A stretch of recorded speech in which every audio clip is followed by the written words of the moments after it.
స్థానికంగా ఉన్న నీటి వనరుల్ని వాడుకోవటం కాకుండా సుదూర ప్రాంతాల నుంచి పైప్ లైన్ల ద్వారా తాగునీరు అందించే ప్రయత్నం చేయటం వలన ఖర్చు ఎన్నో రెట్లు పెరిగి చివరకు సమస్యలు తలెత్తుతున్నాయి.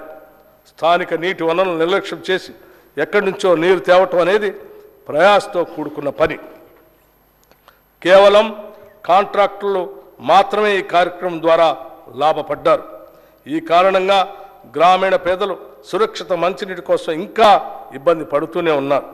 మిషన్ భగీరథ కార్యక్రమాన్ని ఇప్పటికైనా ప్రక్షాళన చేయకపోతే ఎంతో ప్రజాధనం వృధా అయ్యే ప్రమాదం ఉందని మీకు తెలియజేస్తున్నాం. అందుకే ఈ దిశగా దిద్దుబాటు చర్యలు ప్రారంభించాం. 2014 సంవత్సరంలో కొత్తగా ఏర్పడిన మన రాష్ట్రానికి మొదటి ఆర్థిక సంఘం నియమించుకోవటం జరిగింది. రాష్ట్ర ఆర్థిక సంఘం తన నివేదికలో రాష్ట్ర నికర స్వంత పన్నుల ఆదాయంలో 11% నిధులు గ్రామీణ మరియు పట్టణ స్థానిక సంస్థలకు కేటాయించమని సిఫార్సు చేసింది. ఈ 11%లోని 61% నిధులు గ్రామీణ స్వయం ప్రతిపత్తి సంస్థలు కేటాయించాలని కూడా సిఫార్సు చేసింది. ఈ సిఫార్సుల్ని గత రాష్ట్ర ప్రభుత్వం పట్టించుకోలేదు. నిబంధనల ప్రకారం రాష్ట్ర ఆర్థిక సంఘం యొక్క నివేదికపై తీసుకున్న చర్యలను అసెంబ్లీలో ఉంచాలి. అయినా కూడా దాన్ని పూర్తిగా నిర్లక్ష్యం చేశారు. మా ప్రభుత్వం ఆ సిఫార్సులను వెంటనే ఆమోదించింది. ఆ ప్రకారమే నిధులు విడుదల చేస్తుంది. 1 దశాబ్దం వరకు కూడా శాసనసభలో రాష్ట్ర ఆర్థిక సంఘ నివేదికను ప్రవేశపెట్టలేదు.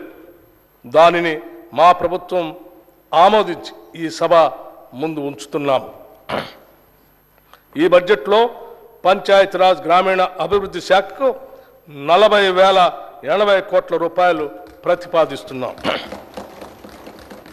తెలంగాణ రాష్ట్రానికి హైదరాబాద్ పాలనా కేంద్రం మాత్రమే కాదు, రాష్ట్ర అభ్యున్నతికి అవసరమైన ఆర్థిక వనరులను అందించే గుండెకాయ లాంటిది. హైదరాబాద్కు ఈ ఆర్థిక శక్తినిచ్చింది గత కాంగ్రెస్ ప్రభుత్వాలే.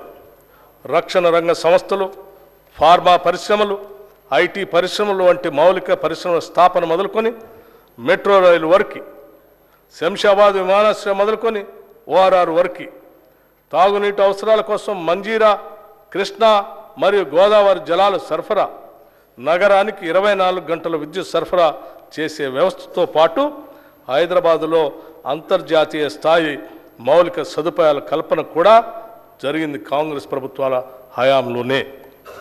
హైదరాబాద్ అభివృద్ధి ద్వారా సృష్టించబడిన సంపద కొందరు అధికారులకో లేదా నాయకుల స్వార్థం కోసం కాదు. అది యావత్తు ప్రజలందరికీ చెందాలనేదే మా లక్ష్యం, మా మార్గం.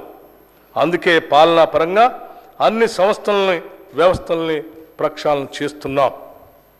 మూసీ ప్రక్షాళనతో పాటు మూసీ పరివాహక ప్రాంతాన్ని ఉపాధి కల్పనా జోన్గా మార్చే కార్యాచరణ మొదలుపెట్టాం. మూసీ అంటే ముక్కు మూసుకొని పోవాల్సిన పరిస్థితి నుండి దానిని పునరుజ్జీవింప చేయడానికి వడివడిగా అడుగులు వేస్తున్నాం. మూసీ రివర్ ఫ్రంట్ని అభివృద్ధి పరిచేందుకు నూతన విధానాలను ఆకలింపు చేసుకుంటున్నాం. గౌరవ ముఖ్యమంత్రి శ్రీ రేవంత్ రెడ్డి గారు మరియు అధికారులు ఇటీవల లండన్ పర్యటన సందర్భంగా థేమ్స్ నదీ నిర్వహణ తీరుని పరిశీలించారు. మాత్రం కాలుష్యం లేకుండా థేమ్స్ నది లండన్ నగరం మధ్య నుంచి ప్రవహిస్తున్న తరహాలోనే మూసీ రివర్ ఫ్రంట్ని అభివృద్ధి పరచాలని ఆకాంక్షిస్తున్నాం. ఈ మేరకు ఇటీవల హైదరాబాద్ వచ్చిన British high commissioner Alex Ellis మరియు నీతి ఆయోగ్ వైస్ చైర్మన్ శ్రీ సుమన్ బెర్రీలతో కూడా ప్రభుత్వం చర్చలు జరిపింది. Musi river front development project ద్వారా ఈ కార్యక్రమం చేపడతాం.